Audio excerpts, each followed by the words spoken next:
Bien, entonces hoy vamos a trabajar un poco esta otra línea, esta otra coinés, para utilizar un término que usa Gianni Battimo, para pensar las distintas coinés que se pensaron y que se desarrollaron en el siglo XX. Habíamos hablado de una coiné ligada a la semiótica, por el otro lado la hermenéutica, y la otra como tercer gran esquema,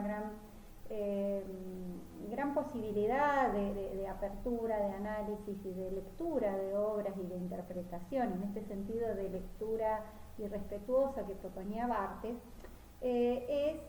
va a estar ligado a lo que es la deconstrucción.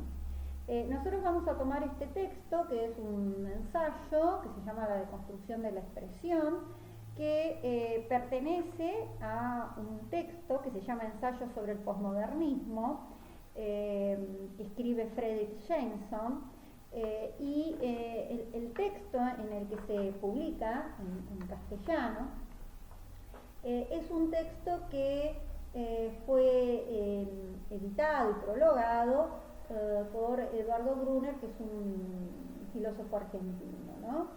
En ese marco sobre el posmodernismo, en su conferencia, la conferencia de 1982, Jameson proponía un posmodernismo y sociedad del consumo, y refunda este nuevo ensayo en el 84. Luego se publica sobre la posmodernidad y el posmodernismo pensado en esta tendencia, y el primer ensayo que tenemos en el texto se llama El posmodernismo como lógica del capitalismo tardío, en esto que habíamos empezado a hablar, en esta creencia de una hipótesis que hacia fines de la década del 50, principios del 60, esta idea, esta forma de expresionismo abstracto que veíamos en el arte, en la pintura, o del existencialismo en la filosofía. Pensemos en el texto que hemos leído de Sartre. Bueno, el texto es del 30, pero posteriormente todo como deriva, hemos hablado, el existencialismo en la filosofía, o las formas finales de representación de las novelas, las películas de los grandes autores, la escuela modernista de poesía, ¿no? Es decir, todo eso empezaba a una finalización, de alguna manera, que se va a ligar en esta concepción de nuevas teorías o nuevo posicionamiento sobre el posmodernismo, que empieza ligado en especial a nuevas corrientes arquitectónicas, ¿no? Este texto continúa, vamos al índice de esta serie de ensayos que se reúnen. Es el capítulo que se dedica a la deconstrucción en la expresión, que es el que nosotros vamos a leer. Luego van a continuar el posmodernismo y el pasado, otros capítulos. Estoy haciendo una revisión del índice, ¿no? La ruptura de la cadena de significantes, esto que veníamos hablando la semana pasada, ¿no? Cuando recuperamos esa idea de significado y significante, y esa idea de discontinuidad entre el significante y el significado, y por el otro lado, en la idea de relato, esta ruptura de los significantes, ¿no? Lo sublime histérico en la protesis del capitalismo, el posmodernismo y la ciudad, la abolición de la distancia crítica y las políticas de la teoría, posiciones ideológicas del debate posmodernista, marxismo y posmodernismo. Estos son los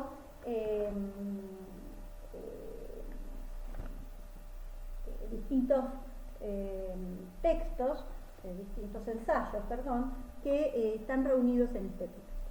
Antes quisiera hacer una mención a esta idea de construcción y qué entendemos por deconstrucción.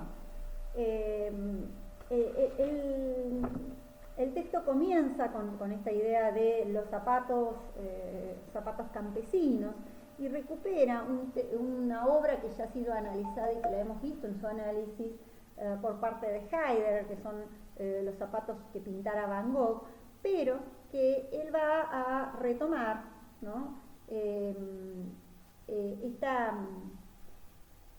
Dice, quiero proponer dos lecturas de este cuadro, cada una de las cuales reconstruye de alguna manera la recepción de la obra mediante un proceso de 2 etapas o niveles, digamos.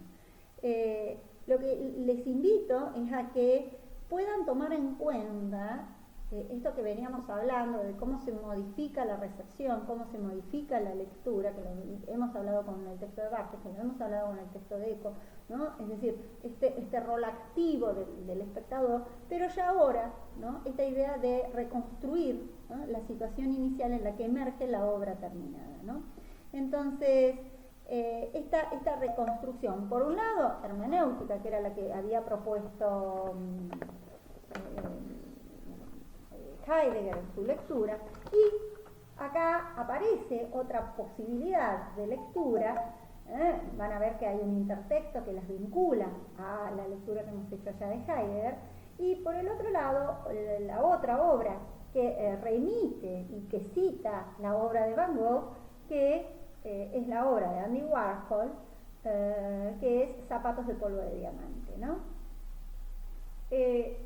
Y desde ese lugar empezará la propuesta del análisis que hace Jameson para esta deconstrucción de la mirada, deconstrucción de la obra, descentramiento, ¿no? Otro término que habíamos empezado a plantear. Voy a hacer un paréntesis y nos vamos a ir a mencionarles 3 o 4 ejes para pensar sobre la obra de Jacques Derrida y la propuesta de la deconstrucción.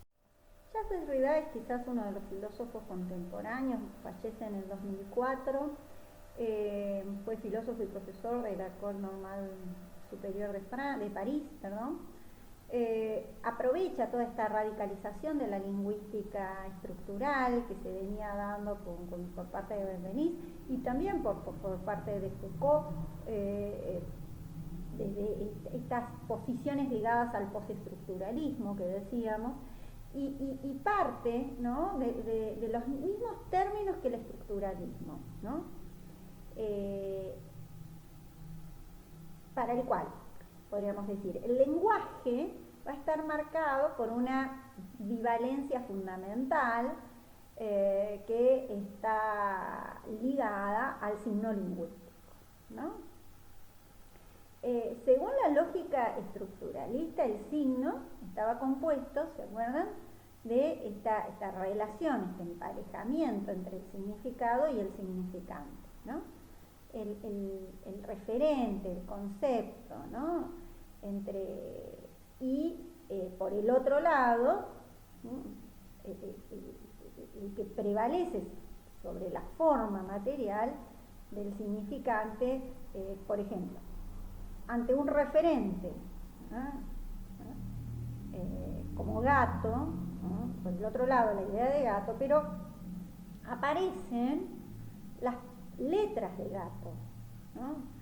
Esta relación entre significado y significante estaba emparejada, había una relación, ¿no?, arbitraria, pero que se mantenía, ¿no? Bueno, esto se debe en alguna vez a esta relación entre significante y significado, que no tenía razón alguna de que la G, la A, la T, la O, la R, ¿no?, la palabra árbol significara árbol, o la palabra gato, ¿no?, hablara de el ser gato, ¿no? Entonces, toda otra combinación, ya no solo, ¿no?, de la palabra, sino de esa conjunción de letras, ¿no? Puede servir, ¿no?, a la existencia de otras palabras, ¿no? Entonces,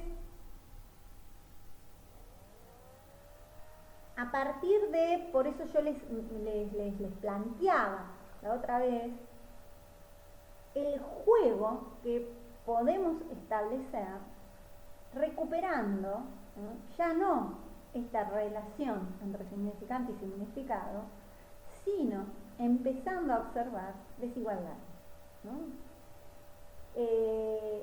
Y esas desigualdades surgían en este esquema estructuralista ligado a binomios muchas veces, ¿no?, o pares opuestos, por ejemplo. joven, viejo, hombre, mujer, ¿no? Veníamos con esa tradición, ¿no? Esa desigualdad se da entre un término marcado y un término que no se marca. ¿Qué quiere decir esto? Es decir, esa parte marcada del par, ¿no? Joven, viejo, hombre, mujer. Fíjense que pongo primero, hombre, ¿no? Aporta una información al que habla, ¿no? Le da más información. Es decir, si yo pongo primero hombre, después mujer, estoy priorizando en ese binomio el primero. De esta manera, el término no marcado, que sería mujer, por ejemplo, no tienen camisa de 11 varas, perdonen, supera de alguna manera y ocupa una generalidad de alguna manera a ese poder implícito del primero. Entonces, si bien hay un emparejamiento en esos dos términos, ese emparejamiento, ¿no? Implica una desigualdad de un poder. Entonces, lo que se va a meter Derrida es a no seguir sosteniendo, ¿no? Dejando que esa desigualdad pasara inadvertida, sino a señalar, a marcar, y el término de marca no es inocente, ¿no? Y de esa manera aparece la posibilidad de desarmar, de deconstruir, de desarmar esa construcción, digamos, ¿no? La deconstrucción como un marcar lo no marcado, ¿no? Un dar vuelta lo que solo toma sentido dentro de ese marco estructuralista que busca poner en el centro de su actividad enmarcando ese marco, es decir, toma sentido en tanto está en ese marco, en ese contexto, en esa situación, ¿no? Entonces, ¿qué es lo que desde la deconstrucción, y por eso el término de la diferencia, que es un término, lo que busca la deconstrucción es marcar eso no marcado, lo que Derrida denomina remarcar, ¿no? Su esfuerzo por remarcar los marcos adopta la forma analítica del ensayo del parergo, que nosotros lo tenemos en un texto clásico ya de Derrida que se llama La verdad en pintura, en donde retoma ese ensayo del parergo, donde se ocupa de una obra que ustedes ya han analizado, que es de la crítica del juicio, ¿no? Un tratado en donde no solo funda la disciplina de la estética Kant, sino que aporta a la modernidad la convicción de esta idea de autonomía de las artes que hemos hablado en clase, la capacidad de la obra de arte para basarse a sí misma y, por lo tanto, una independencia en las condiciones de su marco, ¿no? Es decir, lo que sostiene Kant es que ese ergón o esa lógica de la obra es propia, es interna, es propia de ella, de tal suerte que lo que queda fuera, y lo que queda fuera es lo que vamos a llamar el parergon. Solo sería superfluo. El caso de Derrida es al revés, ¿no? Es decir, afirma que entonces el análisis kantiano que va a hacer del juicio estético basado en sí mismo, va a ser ese ergón, no se basa a su vez en sí mismo, sino que da un marco de la obra anterior al mismo, que es la crítica de razón. Entonces, el marco no es algo externo a la obra, sino que viene de afuera para constituir el interior como un interior. Esta es la función de ese parergonal del marco, ¿no? Voy con un ejemplo, a ver si. Entonces me voy a remitir a un texto que escribe, que se llama, que es la carta a un amigo japonés que escribe a Derrida en 1983 y que está dirigida al profesor Suzhou. Y entonces dice, luego de nuestro encuentro, yo había prometido a usted algunas reflexiones esquemáticas y preliminares sobre la palabra deconstrucción. Se trataba en suma, piensen que estaban haciendo ustedes en el 83, ¿no? Y cómo esta palabra que hoy se ha convertido en nuestro vocabulario, estaba siendo discutida, analizada, pensada, y ya no como palabra, sino como modo de comprender, como modo de analizar. Entonces dice, ¿qué es lo que la deconstrucción no es? ¿No? Fíjense que ya no dice qué es lo que es la deconstrucción, sino qué es lo que la deconstrucción no es, o más bien no debería ser. Subrayo estas palabras, posible y debería, pues si se pueden anticipar las dificultades de traducción, ¿no? Dice, no se debería comenzar por creer, lo cual sería una ingenuidad, que la palabra deconstrucción es adecuada en francés a alguna significación clara y unívoca.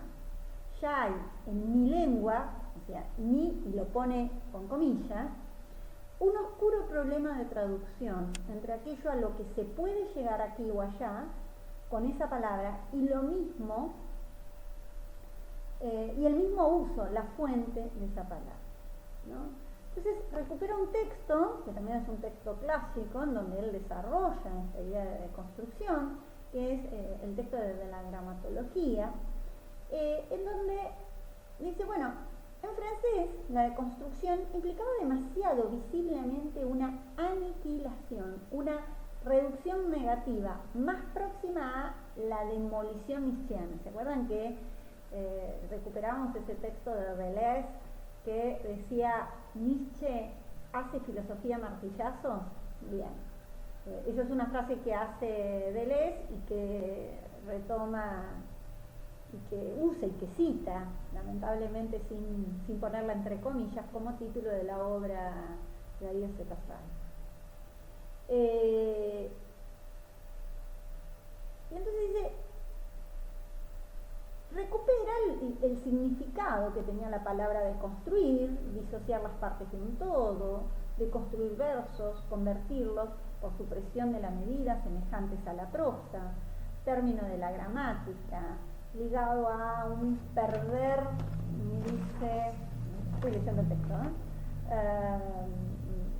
¿no? Y ir perdiendo. Entonces recupera todos estos los significados que se le iba dando al término. Pero, dice, en realidad, ¿no? esta idea de la deconstrucción, atravesada por lo que fue planteando el estructuralismo, se trataba de, dice, de desedimentar. ¿Qué quiere decir? ¿No? Es decir, sacar el sedimento. Y dice, no es una operación negativa. Más que de construir, se necesitaba también comprender cómo un conjunto se había constituido en conjunto, ¿no? O sea, de alguna manera, hacer un trabajo, y en eso muy Foucaultiano, arqueológico, genealógico, ¿no?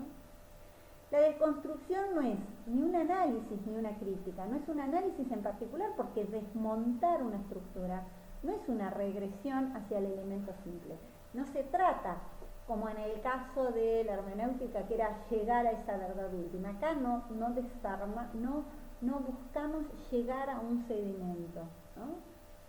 Algo que esté profundo, ¿no? No es un análisis en particular, porque desmontar una estructura no es represión hacia el elemento simple, hacia un origen indescomponible.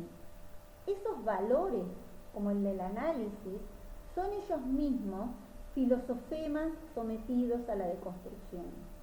Tampoco deconstrucción es una crítica en el sentido kantiano, ¿no? Es decir, deconstruir no es ir hacia lo profundo, que eso era la hermenéutica, ni hacer una crítica en el sentido de juicio, ¿no? de elección, ¿no? De valoración. Pero tampoco es un método y no se puede transformar en él, pese a que uno lo termina haciendo, podríamos decir, y esta es una postilla mía, ¿no? Sobre todo si se acentúa que en esa palabra la significación de procedimiento o de técnica, ¿no? Es decir, se lo termina viendo como una manera para, ¿no? Es decir, desde una mirada tecnocrática. En ese sentido, no quería tomarlo como tal. No es un acto, no es una operación, no solamente porque ella no puede y no vuelve a un sujeto individual, ¿no? La deconstrucción tiene lugar, es un acontecimiento que no espera la liberación, la conciencia o la organización del sujeto, ni tampoco de la modernidad, ¿no? La deconstrucción, ¿no? Dice, ¿es X? O la deconstrucción no es X. La deconstrucción carece de a priori. El a priori decimos de todo aquello que es previo a la experiencia, ¿no? Entonces, la deconstrucción es una delimitación de la lógica ligada al ser, ¿no? La deconstrucción es una sustitución, ¿no? Y me quedo con lo que decíamos anteriormente, es la marca, es marcar, es recuperar esa diferencia, marcar lo no marcado, ¿no? Es ese ver lo invisibilizado, ¿no? Como con, ¿no? esa jerarquía, ¿no? Que está detrás, ¿no? Que sostiene esa relación binaria o que sostiene esa relación de significante y significado. Desarmar implica, de alguna manera, de construir implicaría esa posición, ¿no? En ese sentido, ¿no? Permite no solo un juego de las diferencias entre los significantes, que sería la base del lenguaje, por ejemplo gato, ¿no? Y solo puede actuar como signo y asumir el valor en un sistema de lenguaje porque gato no es pato, no es, ¿no? Si yo empiezo a jugar con la palabra, ¿eh? Gato significa gato porque no significa pato, porque no es gamo, porque no, entonces también hay un despliegue de significados, lo cual significa que no elaboramos en el tiempo mediante la interacción gradual de la oración, sino a partir de la diferencia. No solo difiere en el sentido de diferenciar, sino también en el de aplazar, en el de la temporalidad, ¿no? Entonces, en ese sentido, empieza toda este desmontar esas relaciones, a partir de las cuales cobra sentido, ¿no? Ese término. Cuando yo digo las violetas son violetas, la misma palabra utilizada en distinto lugar de esa oración tiene sentido distinto. Pero yo, ¿por qué digo violeta y por qué no puedo decir las rosas son violetas? ¿Y por qué no puedo empezar a jugar con el sonido de la palabra, que ya no tendría lugar en esa oración, pero podría desde ese lugar desarmar, remarcar ese marco que sostiene esa relación?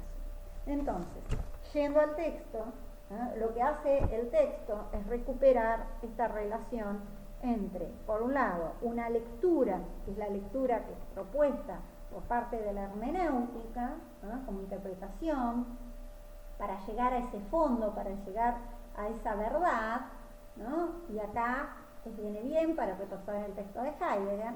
Y por el otro lado, ¿no? Frente a ello, el juego de estos zapatos, en donde se convierten en la cita, esa cita irrespetuosa, diríamos, ya no son los zapatos del labriego, depollidos y rotos, sino el juego con los zapatos de polvo de estrellas, ¿no? Este otro tipo de zapatos, polvo de diamante, perdón,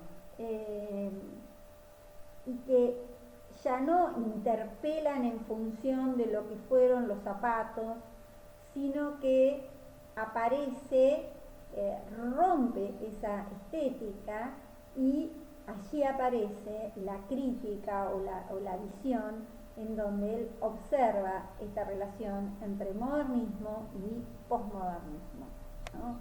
Entonces, de alguna manera, de lo que está proponiendo es una nueva mirada en donde se pueda deconstruir, desarmar y marcar lo no marcado, marcar esa relación imposible, marcar, ¿por qué? Porque me permite tomar conciencia de eso naturalizado, para usar un término contemporáneo, ¿no?